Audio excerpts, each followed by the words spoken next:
Jo Leute, was geht ab? KornCorey am Start und herzlich willkommen zum Infovideo. Und zwar alle Minecraft Legends, Mobs und den anderen Mobs. Schauen wir uns rein. We are going to have a couple vanilla Minecraft mobs in Legends. So you're going to see some familiar ones, Oh, the creepers, geil. the skeletons, and the zombies. And then we also introduced the plank golem, the cobblestone golem, grindstone golem, and the mossy golem. And then the rest you're just going to have to find out in the game.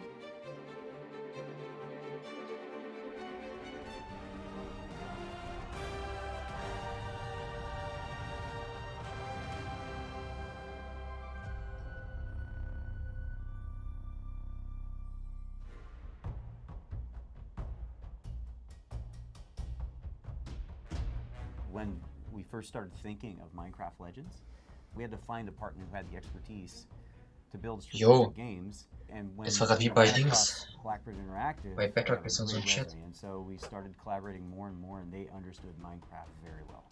The mobs in Legends are still going to be very recognizable. They have that same look and feel with a little bit of a twist. One difference you'll notice is they're not hostile. So in the game, the hero does befriend them, they become allies, as opposed to what you see in vanilla Minecraft today, where they are hostile in and around the world. The game is a utopia, so you have a bit of a different relationship with something like the creeper in our game than you would in vanilla Minecraft, because when you see creepers, you're scared of them and you kind of want to run away. And we needed to keep that kind of, it explodes when it gets near something. So we worked that into the mechanic, but by keeping the texture, proportions, making sure we maintain its iconic facial features. We tried making the zombie smile, whatnot, but it didn't quite seem in character. We tried to take the personality of the characters into consideration. We put hats on them. yeah, we put hats on them. We made them cuter, bigger eyes, more appealing. I think the animation team did a really good job. The reason we ended up putting hats on the zombie and the skeleton is because, as any Minecraft player knows, they burn in daytime, so we had to kind of justify a way for them to not turn into flame in the middle of the day. So we had to come up with some hats that were appropriate to their personality, but playing off of the vanilla mechanic of they can wear a helm and then they don't explode. So we had some fun with that. It's this idyllic world. There's nothing but peace, all the beings of the overworld coexisting with harmony without fear. But then something does get introduced to their pristine world. A species called the piglins, they found their way to cross over, and they're there to devour, take everything that's not theirs.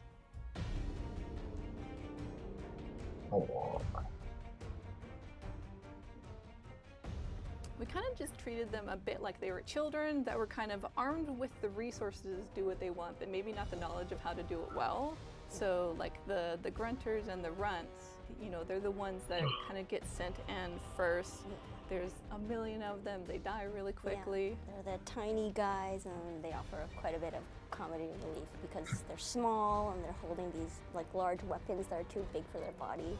Yeah. So animation worked on them, and it looked like they were unbalanced all the time. Yeah. We just had a lot of fun with how do you separate these different hordes of piglins from each other, but still keep that main sort of theme that they come from the nether. And at the time that we were designing it, the nether update hadn't come out yet. And so as we were designing for the piglins, we kind of had to keep our head on a swivel because we have to, try and keep pace with what vanilla Minecraft is doing. We had to find ways to introduce new things that are unique to this game, but at the same time, we had to make sure that the story and the mystery that is so dear to the Minecraft franchise is respected. So always finding that nice middle ground has been a constant challenge, but I think we got to a really good place and we're really happy about it.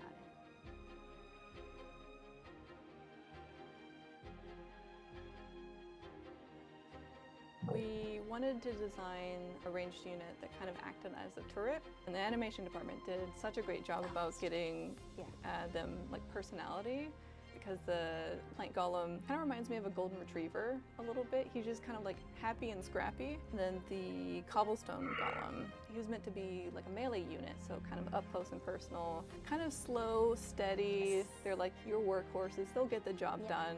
The Grindstone Golems, they're the disruptors, so they're going to come in and kind of knock back any enemy units, probably to make room for the range units to come in and help. And the Mossy Golems are the support units, so they come in, they have kind of this like water effect that heals any of the allies or the hero if they're kind of in their area.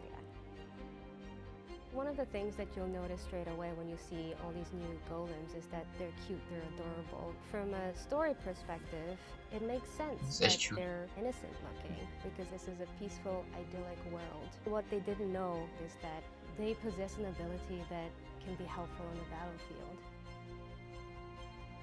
That's kind of behind the idea of making these golems seem innocent, but they're so much more than that.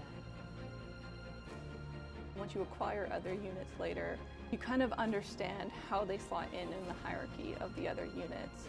You might think like, oh, well, the skeleton also is a ranged unit. You learn kind of through trial and error, like when you will use, a plank golem and when you will use a skeleton.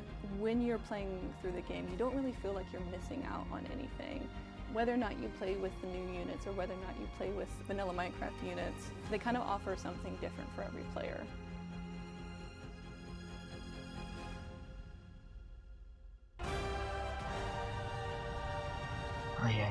Noch kein Release-Datum, außer 2023.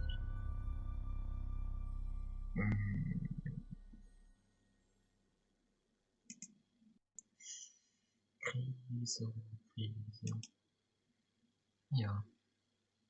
Meine Damen und Herren von heimlichen Geräten, herzlich willkommen zum neuen Projekt hier auf Untitled Cult of the Lamb. Mach doch Pause. Ein Indie-Action. Tschüss.